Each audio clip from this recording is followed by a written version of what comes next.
Баршаңызға сәлем достар, менің каналыма қош келдіңіздер. Мен сіздерге бүгін тізе ауруын үй жағдайында қалай емдеуге болатынын айтатын боламын. Видеоны соңына дейін көріп, лайк басуды ұмытпаңыздар. Тізе бір ғана себеппен ауырмайды. Оның қақсап ауруына бірнеше жағдайлар себеп болады.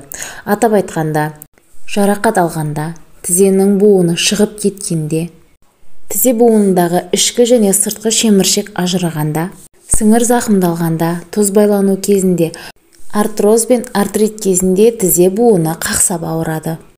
Жаныңызға батып, мазаңызды алып жүрген бұл дерттен құтылу үшін мына 3 кеңесті сізге ұсынамын.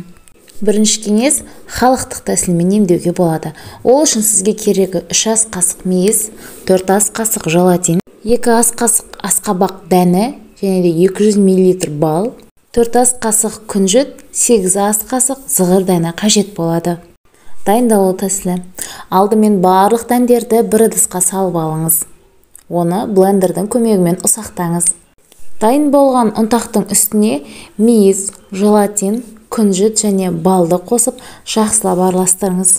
Біркелкі қоймалжың болған кезде шыны ыдысқа салып, қақпағын мықтап жабыңыз. Бұл емдік қоспаны тоңазытқышта сақтау керек. Дайын болған емдік қоспаны күніне 2 рет ішу керек. Таңертең аш қарынға және де түскі тамақтан алдын біраз қасықтан ішесіз. Бір аптадан соң оң нәтижесіне көз жеткізесіз. Бұл қоспа тізенің қақсағанын басады. Сіңірдің ауырғаны жазылып, қуаттанады. Буынның жұмысы жақсарады және зат алмасу реттеледі. Сонымен екінші кеңес. Фольга. Фольгада өз кезеңінде емдік қасиетке ие болып табылады. Ол үшін түнде ұйқыға жатар алдын тізеңізді фольгамен ораңыз. Үстінен жылы матамен орап, таңға дейін жатыңыз. Осы әдісті ерінбей 3-4 күн жасасаңыз, тізенің ауырғаны басылады. Сонымен үшінші кеңес.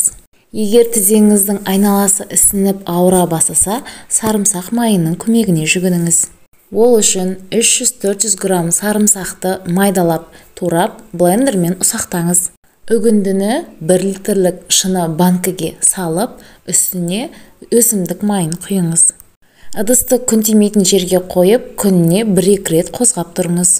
Шамамен 2 аптадан соң ол дайын болған қоспаны 4 қабатталған дәкемен сүзіп аласыз. Дайын болған сарымсақ майын тізеңіздің айналасына жақсылап жағыңыз. Тіпті бұл қоспаны аяғыңыздың ауыратын тұстарына да жағуға болады. Біркелкетіп жағып болғаннан кейін сыртын пленкамен орайсыз. Оның сыртынан жылы орамал байлау керек. Емді түнде жатар уақытта жүргізіңіз. Осылайша таңға дейін тұру керек. Бұл емді бір жасағаннан кейін оң нәтижесіне көз жеткізесіз. Достар, осымен видеоның соңына да келіп жеттік. Видео сіздерге ұнады деген ойдамын. Каналға тіркеліп, лайк басуды ұмытпаңыздар.